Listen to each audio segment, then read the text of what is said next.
une chèvre qui a une couleur différente, par exemple une chèvre alpine, donc marron dans un troupeau de blanc, eh ben, elle s'intègre pas. Ah oui, oui, voilà, on peut dire oui, les chèvres sont aussi racistes.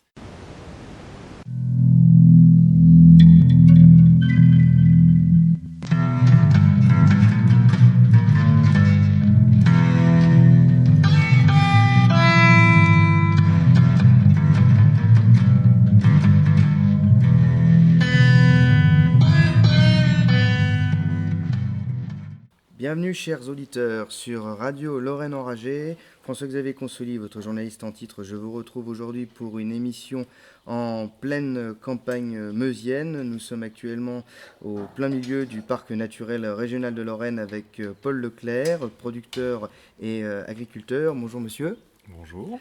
Alors, monsieur Leclerc, vous êtes responsable de l'échoppe de Chaillon, dans le petit village de Chaillon en Meuse. Alors, question préliminaire, qu'est-ce que c'est que l'échoppe de Chaillon? Alors oui, effectivement, en plus d'être agriculteur, oui, je gère également l'échoppe de Chaillon. En fait, c'est tout simplement un magasin de producteurs.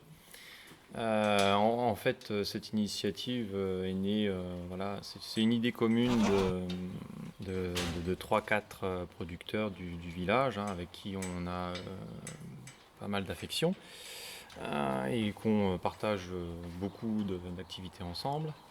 Et ouais, donc effectivement, l'idée commune, c'était de créer un seul et même point de vente au village, parce que les brasseurs, par exemple, en fait, eux avaient besoin de se dégager un peu de temps, parce que c'était assez compliqué de leur côté en termes de commercialisation, parce qu'il fallait venir directement chez eux, c'est pas du tout pratique. Le producteur de viande, lui, jusqu'à présent, il faisait des livraisons en caissette, et il voulait un peu développer la viande plus au détail. Et c'est vrai que avec ce magasin qui était déjà présent à la chèvrerie, hein, depuis quand même maintenant 2001, on s'est dit quand même autant utiliser cette force sur quelque chose, voilà, qui est déjà concret, qui a fait ses preuves en termes de commercialisation. Voilà, autant utiliser ce qui marche bien, quoi. Et donc voilà, on a décidé de se regrouper dans ce petit magasin, quoi. Donc on a un petit peu réorganisé le magasin. Du coup, d'un point de vue fonctionnement, maintenant, voilà, on tient à tour de rôle. Ce qui permet du coup à chacun d'arriver quand même à se dégager un petit peu de temps, du coup pour la partie de production, hein, parce que mine de rien la partie commercialisation c'est un temps de travail qui est pas négligeable. Et donc oui, c'est pour l'instant on tient, voilà, une demi-journée par semaine par producteur, quoi. Donc, Comme vous l'entendez certainement, chers auditeurs, vous entendrez des bruits de paille. Elles n'ont pas encore beaucoup parlé, mais nous sommes juste à côté de Gentil-Biquette, parce que nous sommes, il faut aussi le rappeler, au milieu d'une chèvrerie. Donc il y a beaucoup de chèvres autour de nous, et évidemment au sein de l'échoppe de Chaillon, on trouve des fromages de chèvre, du lait de chèvre, mais comme vous l'avez précisé, plein d'autres producteurs. C'est aussi ça l'idée, c'est-à-dire regrouper toutes les productions locales ouais, au sein oui, oui. d'une même entité. Mais c'est vraiment la double force de ce regroupement, c'est de se regrouper déjà sur une ferme. C'est vraiment l'une des forces, je trouve, qu'on a par rapport à d'autres magasins de producteurs, c'est qu'on est vraiment in situ, quoi. Ça permet vraiment aux consommateurs voilà, par exemple, ne serait-ce que quand on a un coup de bourre au magasin, voilà, on propose tout simplement aux gens, voilà, à aller voir les chefs. Il y a tout de suite un contact avec l'animal qui se fait en attendant, voilà, de retourner chercher les produits, quoi. Et ça, ouais, c'est une sacrée force, quoi.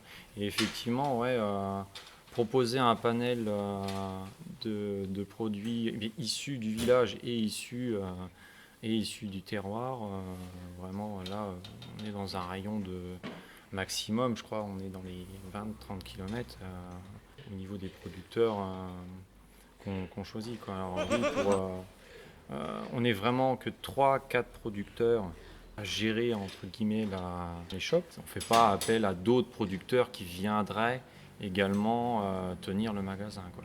Donc on est vraiment dans une gestion, à la fois une production locale, mais également une gestion locale. Ah oui, oui, c'est Et vraiment une gestion limite village, ouais, c'est villageoise, quoi. c'est le Ah ouais, village.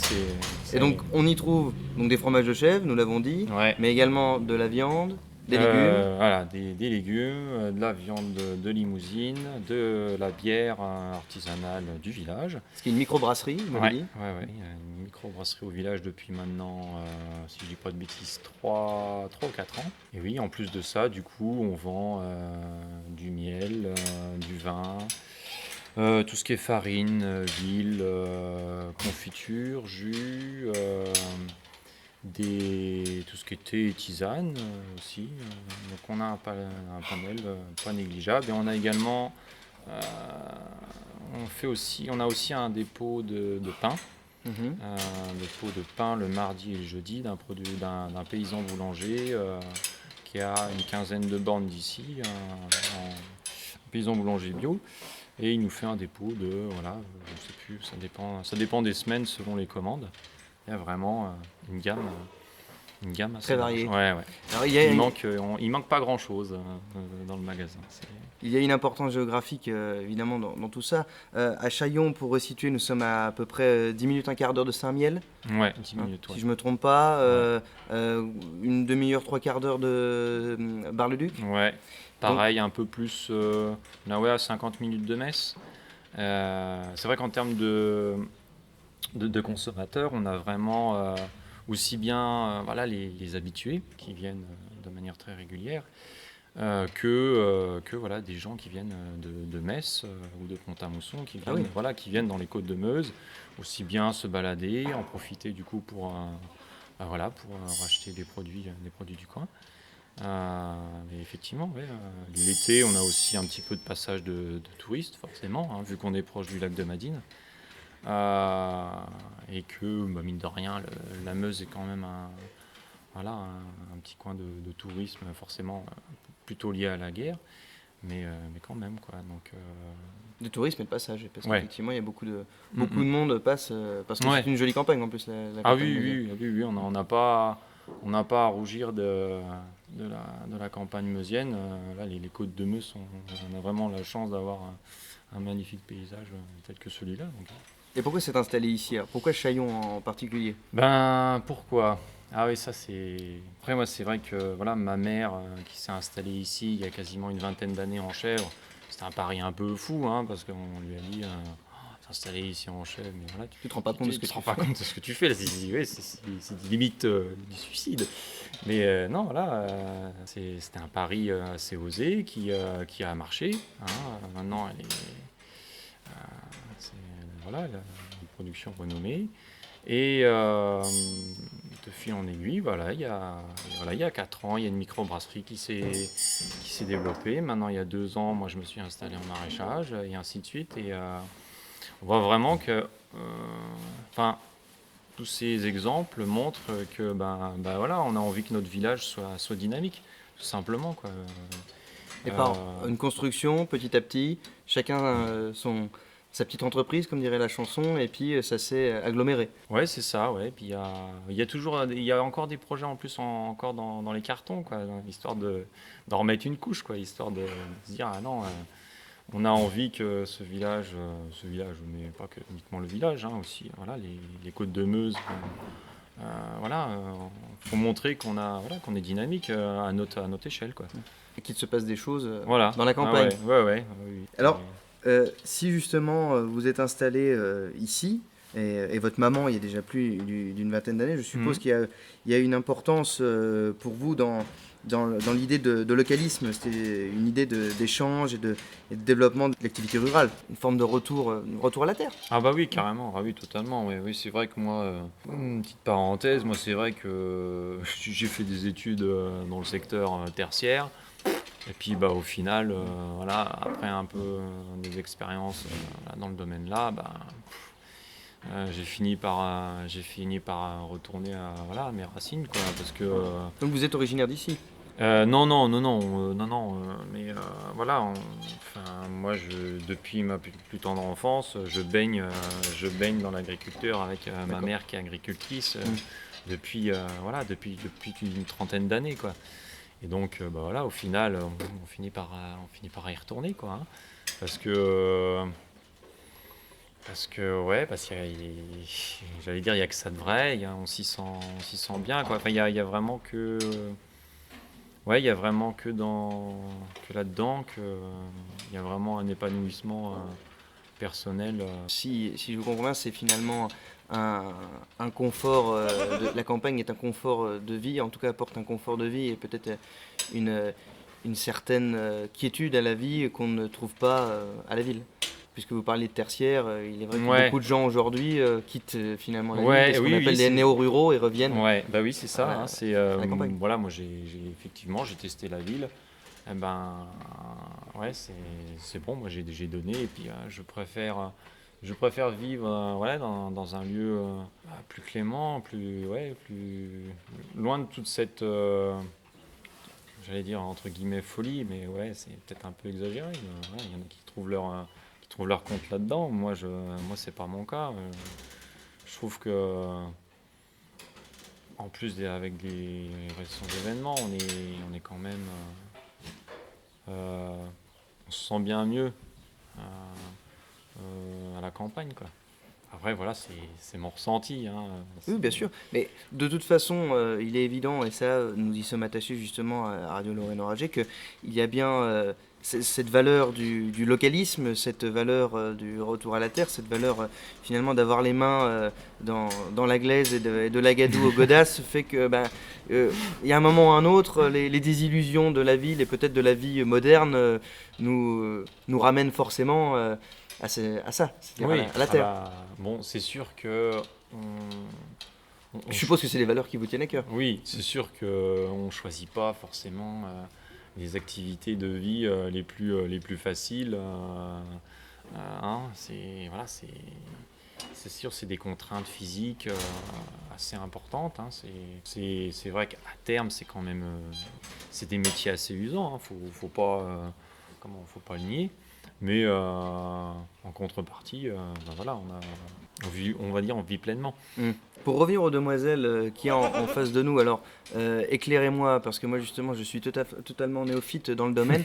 Alors nous avons affaire à quel genre de biquette? Et ben là, ici, il y a trois races différentes. Mhm, Hein, on a les alpines, c'est les marrons. mhm. Les Saanen, c'est les blanches. Ça, c'est généralement les deux races qu'on trouve dans les troupeaux, dans tous les troupeaux de chèvres, hein. Tous les troupeaux de chèvres laitiers, c'est les deux-là parce que c'est les plus laitières. D'accord, Et puis nous, ici, on en a intégré une troisième, qui est la race Lorraine, là, avec la robe un peu grise mouchetée. d'accord. Et, et du coup, ouais, ça, ça apporte un peu de couleur au troupeau, hein. Là, on voit vraiment la mixité du troupeau, hein. Enfin, là, on a vraiment de la chance qu'il y ait vraiment, comment dire, il y a, l'ambiance est sereine Mhm.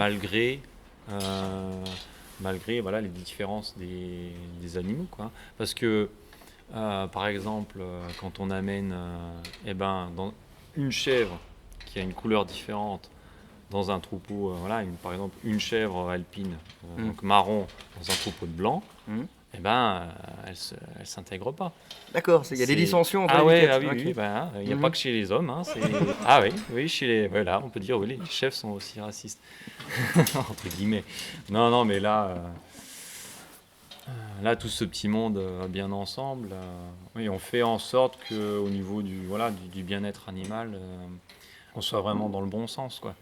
Hein, en termes de, termes d'échelle de troupeau, on reste sur un petit troupeau. Mhm. Là, on est sur d'ordinaire une quarantaine de chèvres par rapport, on va dire, à la surface de la chèvrerie, quoi. On peut pas plus. Et je tiens à rassurer, bien évidemment, vous aurez des photos qui vont illustrer le son, Ouais. mais je tiens à rassurer les personnes qui s'inquiètent du bien-être animal. Nous n'avons pas affaire ici à une exploitation massive Ah non, non, et non, technique pas du horrible. tout. Non, non, là, ouais, ouais, on est vraiment, nous, en plus dans le respect du cycle de l'animal, donc c'est-à-dire euh,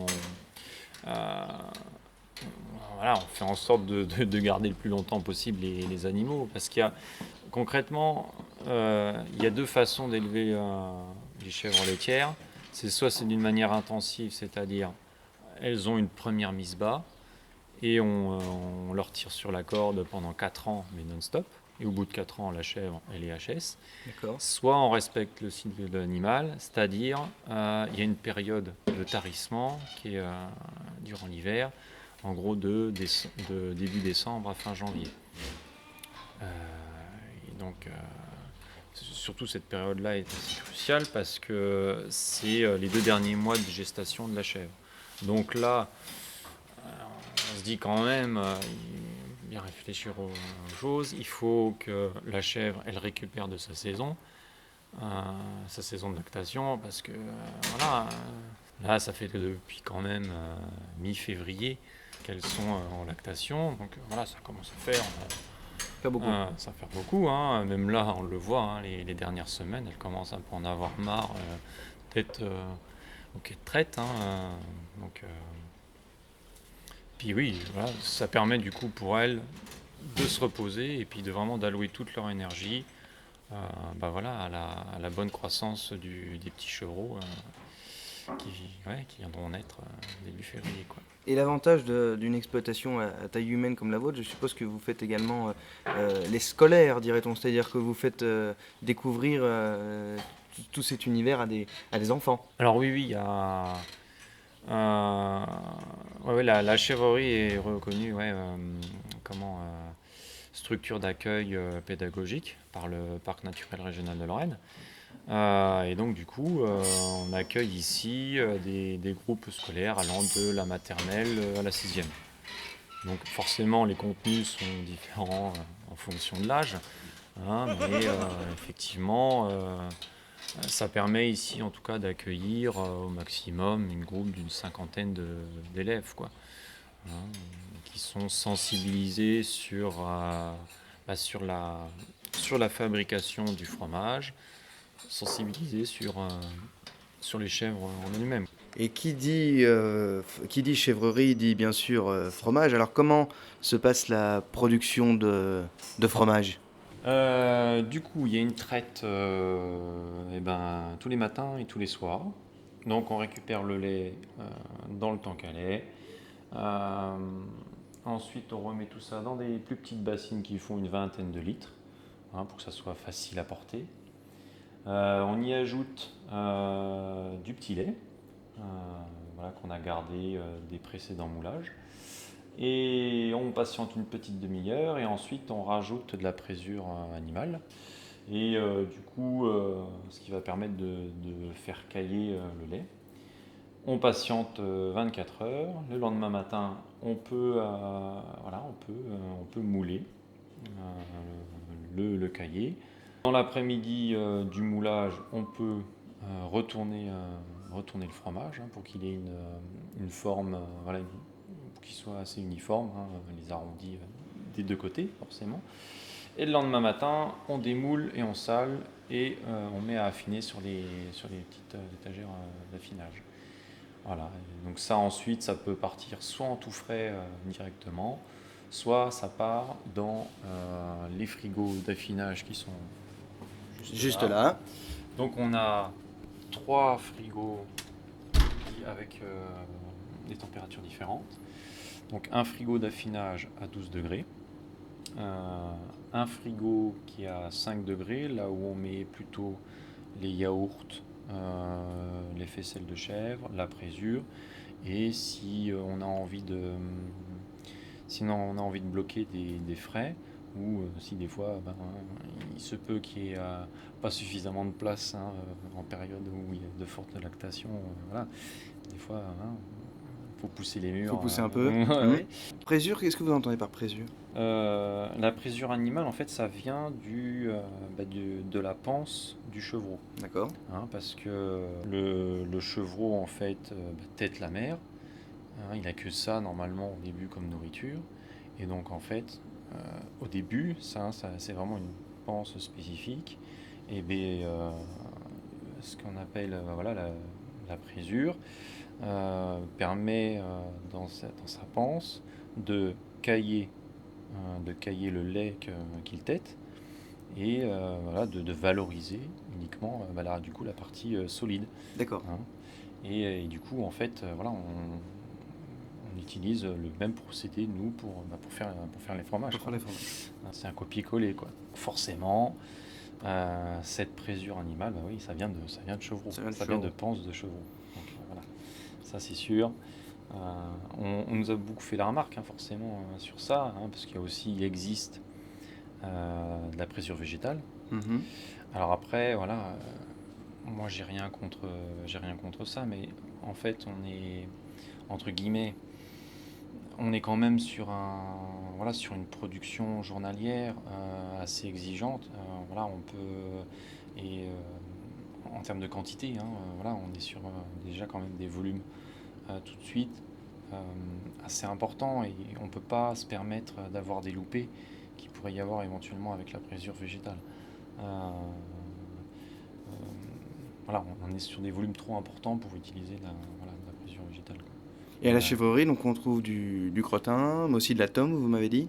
Oui, on a aussi de la tome de chèvre qu'on stocke dans la dernière armoire qui est à 15 degrés. Et du coup, on la stocke dans une armoire à part parce que, en fait,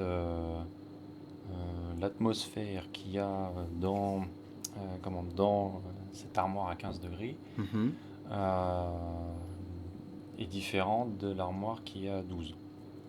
Parce qu'au niveau du développement des bactéries qui sont sur les tomes de chèvre, c'est des bactéries qui ne doivent absolument pas se retrouver sur les crottins lactiques, enfin les crottins de chèvre, quoi. D'accord. Parce que une fois qu'ils se développent en fait sur les petits crottins comme ça, c'est ce qu'on appelle dans le jargon les poils de chat, quoi. C'est tout de suite des moisissures qui sont pas du tout désirées par les consommateurs, quoi. Donc on sépare tout ce petit monde. Et on a du bon fromage du coin. Voilà. Alors, on s'approche de la fin, Monsieur Leclerc. On va repartir un petit peu dans les grands sujets, mais c'est tout de même important. Quand j'observe votre production, quand j'observe la façon dont vous procédez, quand j'observe votre exploitation, finalement, oui, on y arrive. C'est-à-dire, on parle bien ici d'exploitation à taille humaine et de production locale. Est-ce que finalement, vous n'êtes pas un exemple de l'avenir? À titre personnel, je pense que c'est quand même nécessaire qu'il y ait la fin des grandes surfaces et le retour des productions locales.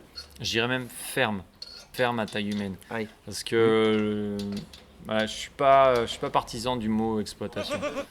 Je trouve que ça, Très juste. déjà, je trouve que ça a une connotation assez négative. Et exploiter des animaux, bon, bien sûr, c'est quand même grâce à eux qu'on vit, mais quand même, utiliser le mot ferme, moi je préfère le mot ferme que déjà l'exploitation. Alors effectivement, oui, sur la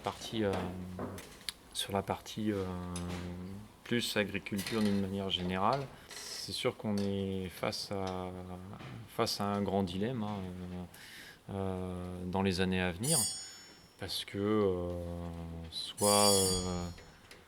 c'est vrai qu'il y a plusieurs en fait il y a plusieurs agricultures qui se développent, quoi, entre guillemets. Il y a l'agriculture agro-intensive, les fermes sont de plus en plus grosses,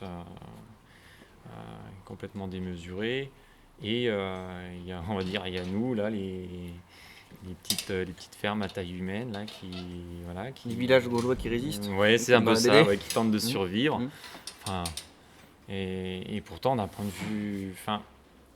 de vue financier, voilà, on prouve aussi bien qu'on est viable, aussi bien que. Parce qu'en 2 ans d'existence, les shops, vous m'avez dit, a, a gagné, en tout cas en termes de chiffre d'affaires, vous m'avez dit il y avait vraiment une différence, quoi. Vous étiez lancé. Après, c'était déjà lancé quand même avant la création de ce regroupement, hein. Mhm. Mais on va dire en termes de. C'est sûr que là, du coup, on est contributaire des consommateurs qui font le choix de venir chez nous et acheter nos produits. Mais on voit que ça marche de plus en plus. Donc on voit quand même que ça va dans le bon sens. On va dire à notre échelle. À notre échelle. Mm. Eh bien, vous l'aurez compris, chers auditeurs, le retour au local, il n'y a que ça de vrai. Et nous parlons bien ici donc de ferme à taille humaine, et non pas d'exploitation, hein, j'ai bien retenu. Merci Monsieur Leclerc de nous avoir accueillis dans votre belle chèvrerie. Je vous invite, chers auditeurs, à partager cette vidéo, à lui donner un pouce bleu, à nous rejoindre sur le compte Tipeee et à nous aider si vous en avez la possibilité. Et bien sûr, à passer à Chaillon, dans les shops de Chaillon, et dans cette belle chèvrerie, vous y acheterez de bons produits. Je vous remercie et je vous dis à la prochaine. Comme le disait le menhir, la vie commence toujours demain.